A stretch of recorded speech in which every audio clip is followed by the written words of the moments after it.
Oh, Lord, why he leave me? You ain't the first chick got left. This might not even be your last time getting left. Pull yourself together and quit tripping, cause you in the process. You want to begin to get all the toxic people out of your life. Energy drainers, get them out of your life. See, ladies and gentlemen, it takes a lot of energy to reach your goal. It takes a lot of emotional, mental, and spiritual energy to reach your goal. And you can run faster with 100 who want to go than with one around your neck. So there are two kinds of relationships. Sid Simon talks about this. Nourishing relationships and toxic relationships. Nourishing relationships are the relationships that inspire you. They motivate you. They bring the best out of you. Toxic relationships are relationships with people that always criticize you. All they can do is find fault. All they can do is just exploit your weaknesses. All they can do is remind you of the mistakes that you've made in the past.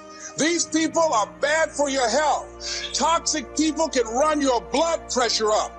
One apple can spoil a whole barrel. One negative energy drainer can spoil your whole life. I know people whose lives have been ruined because somebody wasn't good for them. See, there's some people that aren't good for you. Hello? They aren't good for you. You've got to get them out of your life. See, a lot of people put up with a lot of foolishness because they don't want to die by themselves. Make a list of who you communicate with most and ask yourself the question, what kind of person am I becoming because of this relationship? Is it helping me to grow mentally and emotionally and spiritually? Am I becoming a better person because of this relationship? Do they bring out the best in me? Do they inspire me? Do they encourage me to develop my greatness? Do they make me stretch? So you got to look at the people in your life and find out what kind of person are you becoming because of that relationship. My mother used to say, birds of a feather flock together. You run around with losers, you will end up a loser. Unconsciously, you will pick up their ways, you'll pick up their habits, you'll pick up, most importantly, their attitude about life. If you're around cynical, negative people all the time, you will become cynical and negative. I love you. I repeat, I love you. If no one has ever told you this, if no one told you this today, this week, this month, this year, or this very second, I want you to know I love you. And I also want you to know that the fact that you're still alive and still on this earth, even though it's been challenging and rough, and sometimes you get discouraged and uninspired to keep going, God has a plan. You will grow through what you go through. Everything that you're going through, at some point, it makes no sense to you right now. But at some point, God is going to reveal to you why all of these issues, challenges, and problems continue to show up and what you were supposed to learn from it. You will grow through what you go through. My question to you is this. Who has texted you and called you and invited you somewhere today?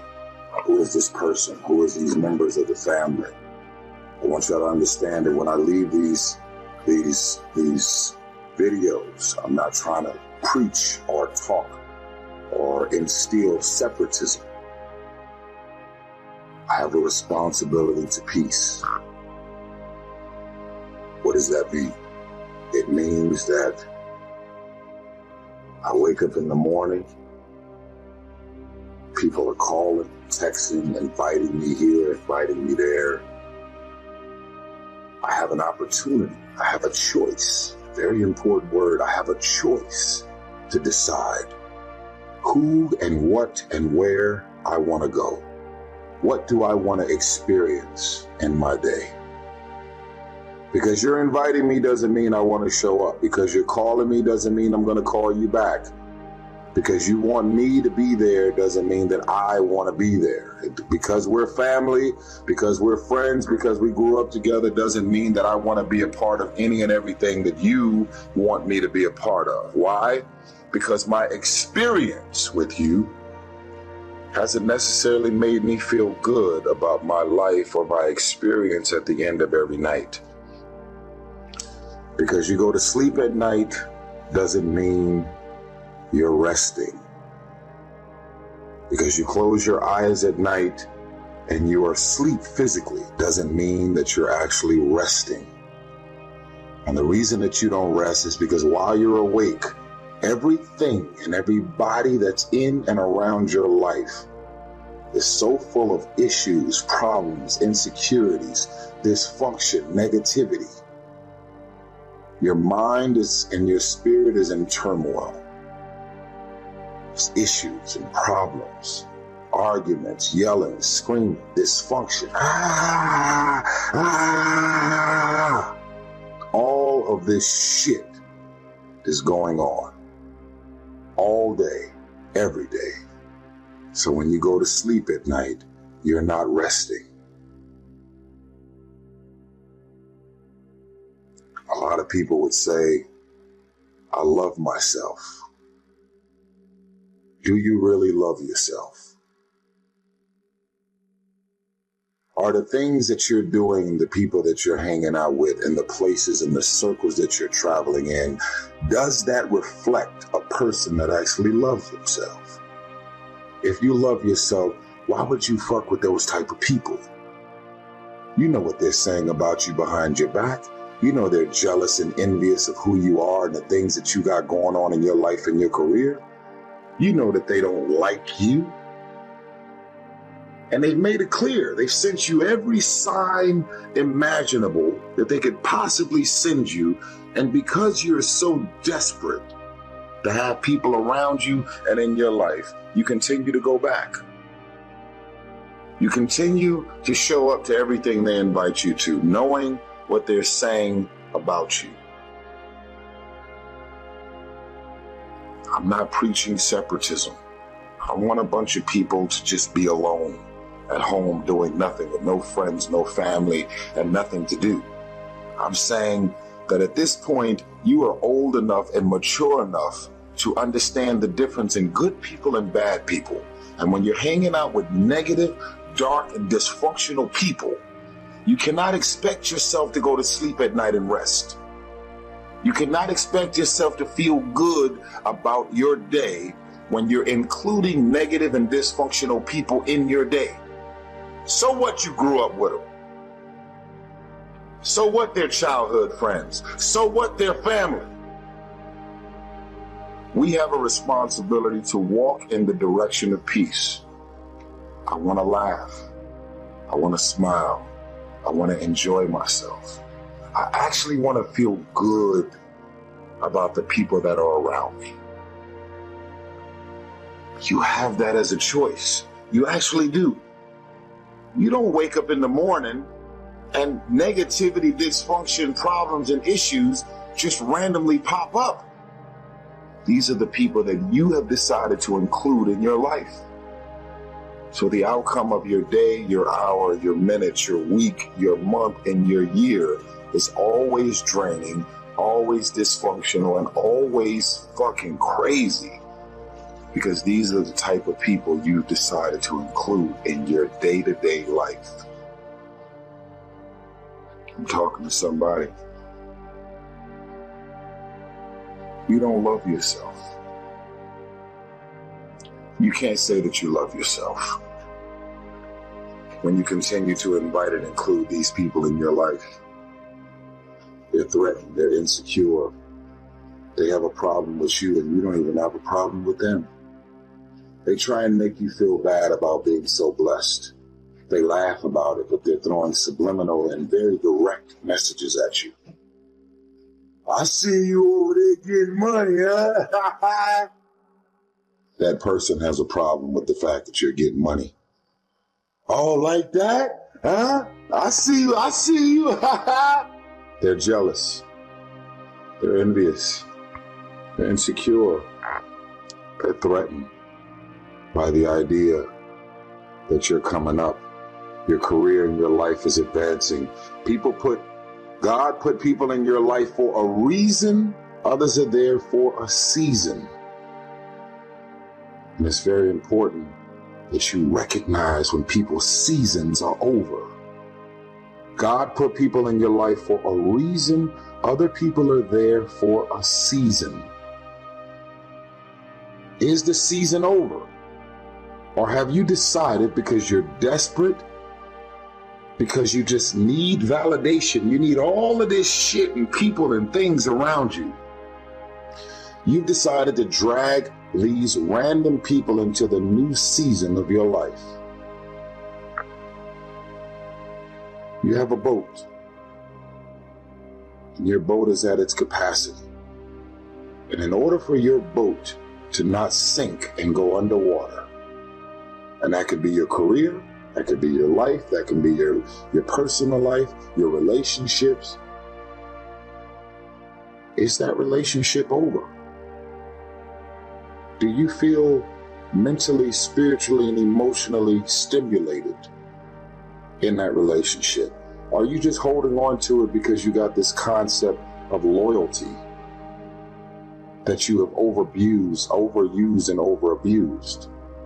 Well, I've learned that loyalty has an expiration date. Loyalty isn't some open-ended thing that just goes on forever, because technically some people just don't really make sense for your life and the new season, the mind and the space that you're in. Think about this. This is a reminder that loyalty has an expiration date. You ever been in a relationship with some folks 3 years ago, and then you run into them, and then you like, man, what the fuck was I thinking dating her or dating him? And you almost want to beat yourself up for even the fact that you were in love or had all of these ridiculous feelings for this person. That shows you right there that loyalty has an expiration date. You could never see yourself not being with that person. But at a certain point, all of the signs and wonders revealed itself that relationship is over. So if you had drugged that person, those people, those friends, those family members, those situations into the new season of your life wouldn't be going as well as it's going right now. I want you to stop playing the victim. You are not the victim. You decided that those are your friends. You decided that those are the people that you want to spend time with. You decided this is what you wanted to do with your day. When you get invited to places, doesn't mean you have to show up, especially if you know what your experience is going to be like with these people. No one wants to be alone. Why spend the rest of your life being miserable, frustrated, and insecure? Not really feeling as good as you have a responsibility to feel. Feeling good isn't just an opportunity. Feeling good is a responsibility that we all have for ourselves. I don't need 1 million people around me. If I don't like you, I don't fuck with you.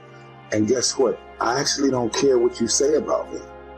I don't remember the last time I lost sleep over a hater and the things that people are running around saying, blogs, websites, conversation, tweets, and I don't lose sleep over haters. Why? Because I know exactly how I feel about me. And even if something appears to be very different than what it really is, I don't even mind that you're talking shit about the things that you're assuming that's really going on. I know what's happening. I know who I am. I know what my intentions are. I know my heart. And more importantly, God knows my heart. So for it to appear to be this, appear to be that, and then you running around saying whatever you're saying about me, that's fine. You go right on ahead and say it. You have a job to do. You're bored. You have nothing going on in your life, so you focus on my life. It's the way it is. Listen, y'all. We have control of our minute, our hour, our day, our week, our month, and our year. Stop running around being on the receiving end of whatever people want to dump on you. You showed up. You accepted that invite. You invited these people to your house. You're in a relationship with that man. You're in a relationship with that woman.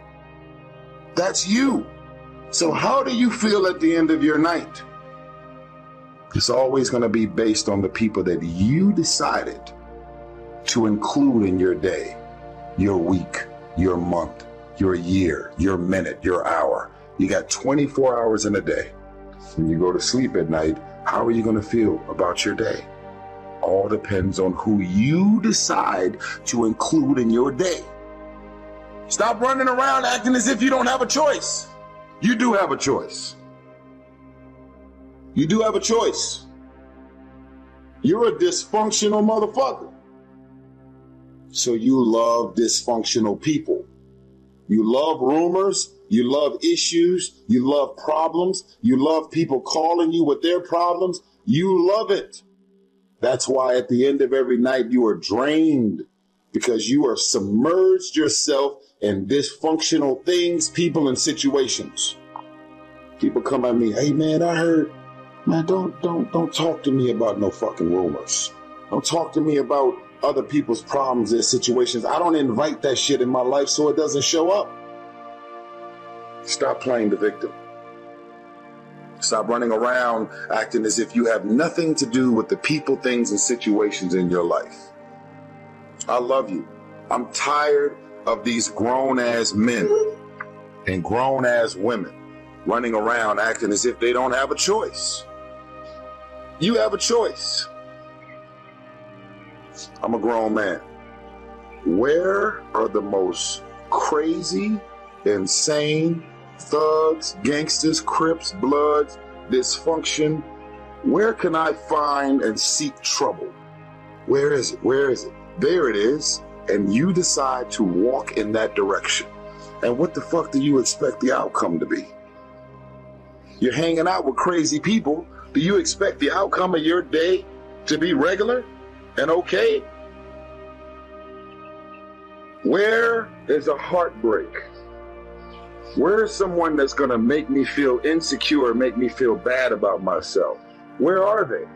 Ah, there they are. So let me walk in that direction.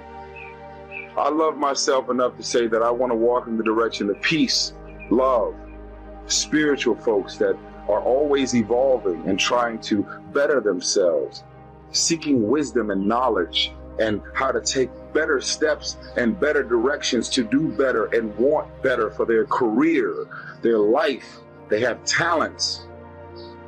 Those people that you're around is not going to help further your career. You know that. It's been revealed to you a long time ago. So because you don't want to be alone, you'd much rather hang out with a bunch of people that ain't going to do shit for you. You have a choice. In the land of the blind, the one-eyed man is king. See that? I got one eye. In the land of the blind, you have people that have eyesight, but they choose to not use things that have clearly been revealed to them. In the land of the blind, the one-eyed man is king. Most of the people out here are blind. They don't see what's right in front of them.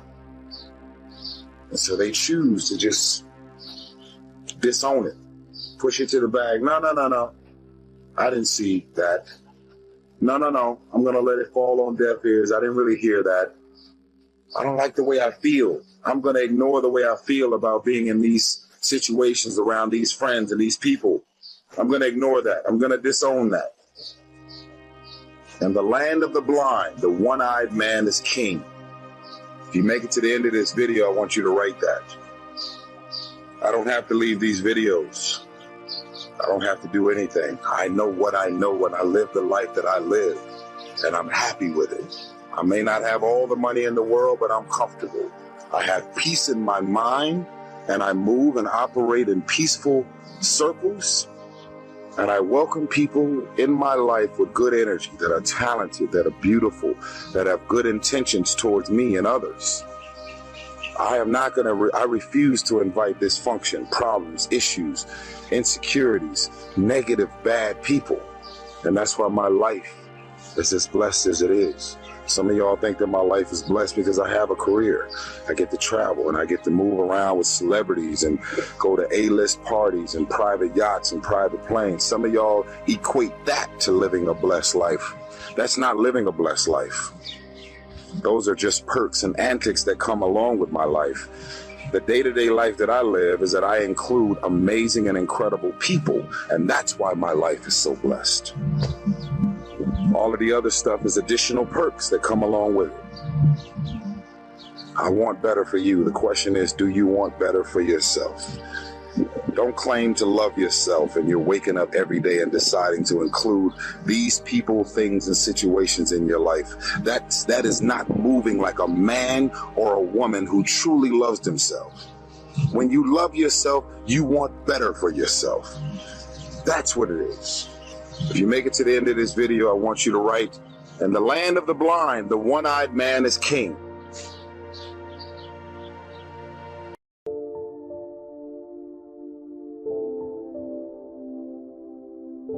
There's a Bible phrase that we could quote here that would be appropriate. It says, "If you will be faithful over a few things, the small things, you will someday be ruler over many things and major things." That's it. That's the philosophy that counts. Surely life is reluctant to hand a fortune to someone who constantly messes up his paycheck. It's not the amount that counts. It's the plan and the faithful discipline of that plan that counts. The disciplines are those ingenious keys that unlock the door to the kind of person we really want to become. And becoming attracts all those treasures and values that most anyone would call the good life. Life in abundance, life in productivity, life in enterprise, life in influence, life in style. Now, to wind up this rather lengthy subject, let me close with this. Mr. Schultz's best instructions to me in those early years were to develop a new attitude. A new attitude about myself, and a new attitude about all the principles that it takes to make life unique.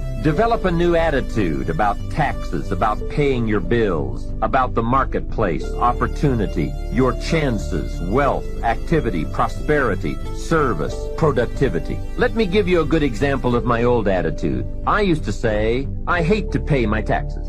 Schultz said, "Well, you can live that way if you want to." That's one attitude. I was a bit perplexed. I thought it was the only attitude. How strange. I used to say, "I hate to pay my bills." And he said, "Well, you can live that way if you want to." I thought it was the only way. I used to say, "I hate to part with my money." He said, "That's one choice for lifestyle and attitude." I thought, could it be that there is another way to feel about it? He said, "What if you said, I love to pay my taxes, knowing it's the care and feeding of the goose that lays the golden egg? What if you said, I love to pay my bills, reduce my liabilities, and increase my asset? What if you said, I love to part with my money, put it into circulation, help build this dynamic society?" Wouldn't that be a better way to live if you loved to instead of hated to? What an incredible way to look at it. I bought the idea and started the practice. I will admit that it took me a while to actually say truthfully, I love to. But when I did, I found a completely unique new way to live. To love to instead of hate to. Shof even taught me to pay my bills with enthusiasm. He said the next time you pay $100 on an account, put a note inside with your check that says, "With great excitement I send you this $100. He said you won't believe what happens on the other end. They don't get many notes like that. But best of all, you won't believe what happens on your end. The new feeling of being in control and having a philosophy of life that brings joy instead of frustration. This whole new attitude will create for you a whole new world. Remember, it's something anyone can do. Mr. Shof got me to open my first savings account. He said, "Do you have a savings account?" I said, "I don't have enough money." And he reminded me, it's not the amount that counts, it's the plan. The important thing is to begin. Wealth is a plan, not an amount. He asked me if I had $10. I said, well, yes. He said, then open up your savings account and do it with your new attitude and enthusiasm. Maybe that's why Henry David Thoreau asked in a moment of anguish, what if you live your whole life only to discover that it was wrong? That was wrong. God had so much more in mind for you. Maybe that's why he said, oh God, to reach the point of death, only to realize that you've never lived, only to realize that you've never scraped the surface of your potential. Everybody, let us say together, live full, die empty. The people in this room have decided to live full. The people in this room have decided to die empty. The people in this room have decided to live life on their terms and not to be a volunteer victim. When you say yes to this industry, you're saying yes for a bigger life. You're saying yes, I'm tired of playing small. You're saying yes, I'm ready to be empowered to snatch victory from the jaws of defeat. You're saying yes to providing for yourself and your family. There's something that's in you that says, I'm not mentally fit to work for somebody for the rest of my life. You're saying yes to your life, yes to your dreams, yes to your unfolding future. Give yourselves a round of applause. Give yourself a round of applause.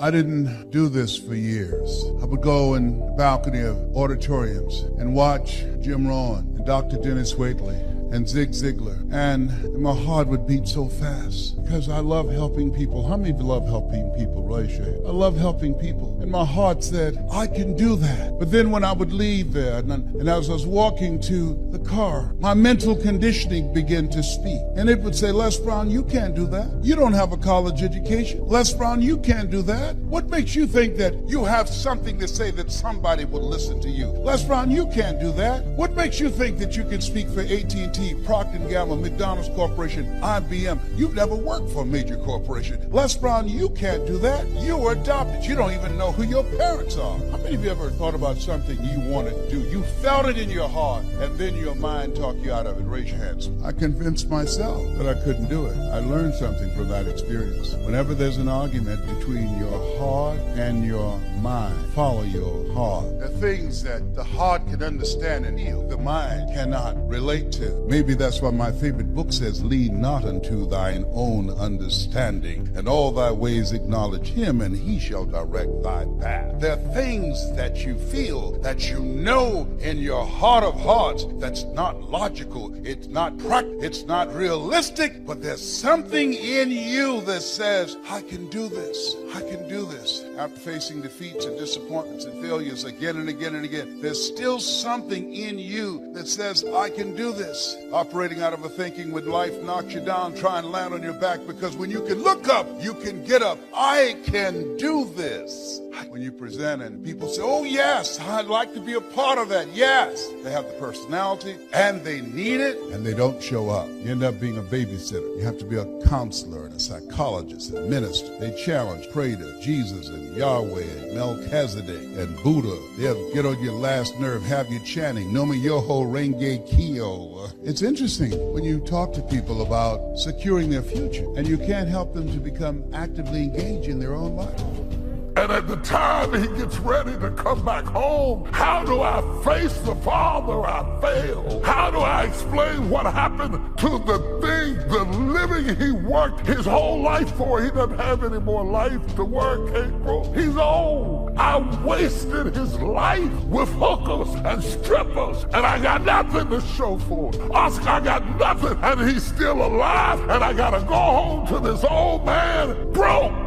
It's one thing to blow your own money, it's another thing to blow mine. Tip lightly when you come to my house and you blew my money. That's my money. That was my life. That was my lifesaver. And you wasted it on what? And worse still, he has to go home smelling like a pig, smelling like something his daddy would not touch, smelling like something his daddy raised him not to eat. What do you do when your shame affects the people you love, affects the way they look at you, affects the way they handle you at the Thanksgiving dinner? And yes, they invited you, but you know the way they look at you, and you know what they think about you, and you have shame. And the power of the prodigal son story is that while the boy is rehearsing, he's so afraid of his daddy that he's rehearsing what he's gonna say to his father. That's a level of shame when you're trying to figure out what I will say. I am no more worthy. Listen to that. I am no more worthy to be called thy son. Make me a hired servant. He's trying to get his message ready because he is full of shame. And what blows the story wide open is, wow, while he is yet a great ways off, the father sees him coming and tears off the porch like he's a young man and runs out to meet him. You know why he ran out to meet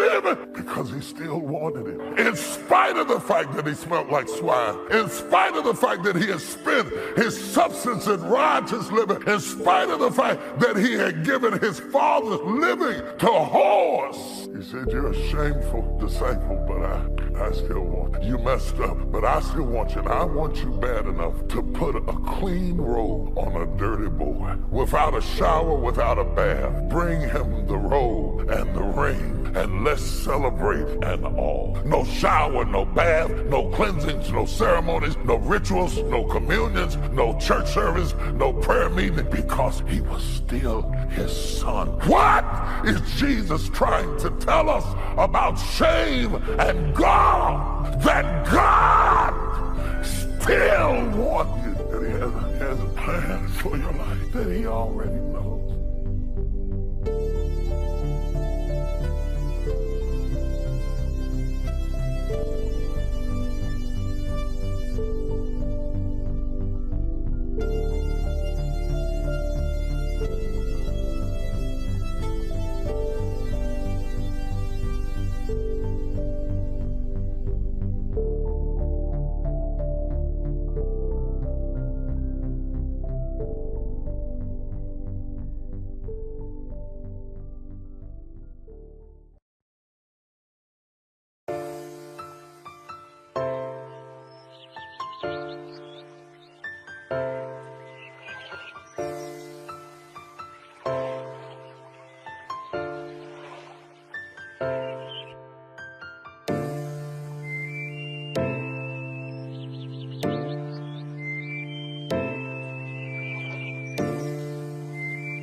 So step number 1, decide to develop the habit right now, the habit of focusing on what's right in your world instead of what's wrong. The habit of focusing on what you do have instead of what you don't have in a situation. And as basic as that is, and as well as you know it, you've got to make it a habit.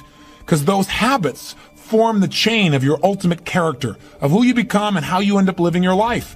We've got to condition ourselves, because if we don't, we'll go back to the automatic state that most people live in today's society. The way to develop the habit is to go on a mental diet. I did this several years ago. As positive as I was going through unbelievable pain at the time. I'd had some major disappointments, some frustrations. I felt like I'd given it all. But what turned me around is one day I picked up this book called The 7-Day Mental Diet. It was a little tiny little booklet. And all the booklet really did was, for about 12 of the 14 pages, it challenged me to really see if I could really truly, for 7 days, live my life without one negative thought.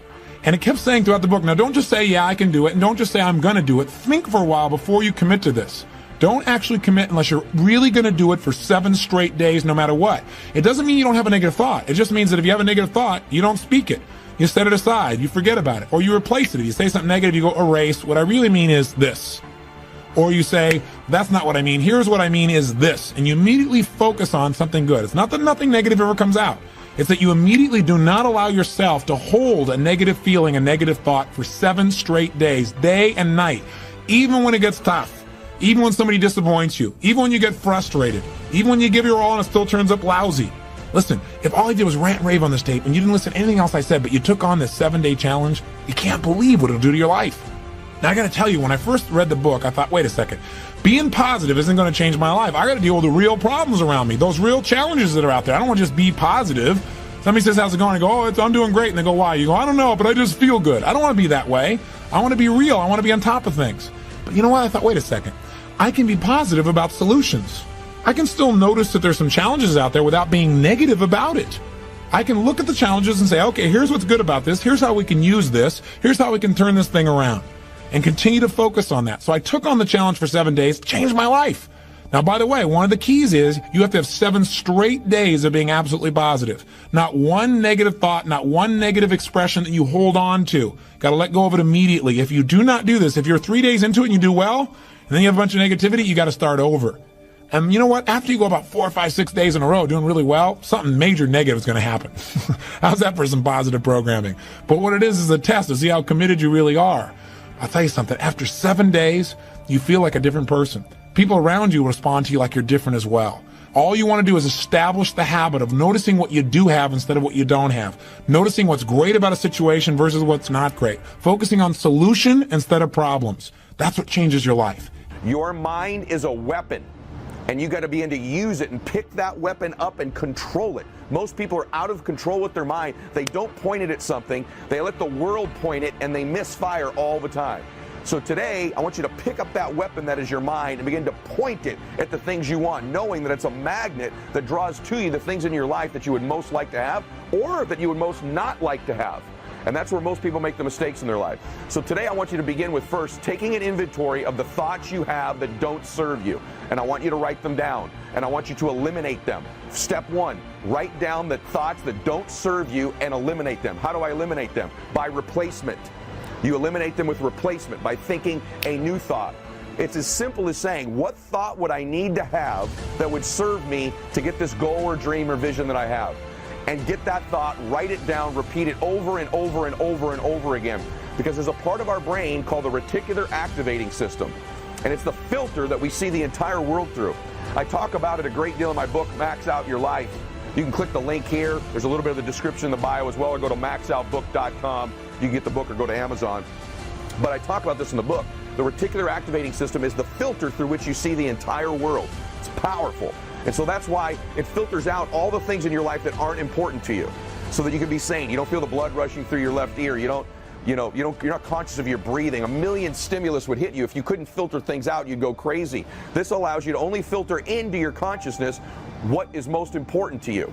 And what's most important to you is what you think about all the time. And it creates a filter. For example, that's why if something's important to you, the reticular activator reveals it to you through vision, sound, touch, you name it. And so, for example, you ever buy a new car, you got a new, blue Honda car. All of a sudden, don't you see that car everywhere? It's on the third It could be 3 lanes over, other side of the freeway. You see blue Hondas all of a sudden everywhere. They were already all over the road. Why do you see them all of a sudden? You ever notice that before? Because that's become important to you because it's part of your reticular activating system now. So what if you could program your mind that the blue Hondas of your life are your goals, your dreams, and your visions? And the way we do that is repeated thinking, looking at our goals, visualizing them, seeing them over and over again. So let me give you a couple tips to do that. Number 1, your smartphone you check about 400 times a day. 400. The most important thing you could do is on your screensaver, program the thoughts that would serve you, the goals that would serve you. That gives you 400 triggers a day. Every time you pick up this phone, you're looking at your blue Hondas. You're looking at what's most important to you. And what happens is when you put that down, the RAS begins unconsciously to help filter into your existence the people, the places, the conversations, the things that will help you materialize that space you've created with the thought. It fills it with the furniture of your life, the furniture of the people, places, and things. So the second thing is to program your phone with your goals and dreams. That's 400 triggers a day to begin to alter those 9% of your thoughts. So positive thinking is very important. Of course, you want to clean out toxic beliefs, because in many ways your daily behavior shows your deepest beliefs, but you want to work on mindset along with your heart set and then along with your health set. Sort of a new word I've been playing with, which is, of course, you want to take care of your health. Why? Because it'll give you more energy, it'll affect your brain in positive ways, it'll reduce stress, it'll make you more resilient, it'll give you more grit, but also it'll give you longevity. And just imagine if you had another 20 or 30 years of your life, what you could do in terms of your income, your impact, your influence. And then mindset and heart set and health set and then soul set. And soul set really is another word I've been playing with and teaching, but that's the fourth element really of a world-class interior life, because if you haven't worked on your soul set, your soul, your spiritual life, then you won't know some kind of a mighty mission or cause that's bigger than your ego. And if you haven't found that, then there's no way in the world you'd be able to take a bullet for that cause or that obsession that is important to you. And as I've often shared, until your mission becomes your obsession, your business will never rise into a movement. So I wanted to offer you those ideas, and I wanted to also remind you of a few things that deep within me I believe are very true. Number 1, please remember, genius is less about your genetics and natural gifts, and it's more about your daily routines and your daily rituals, and filling your life with the right people, and filling your mind with the right information, and your heart with the right emotions.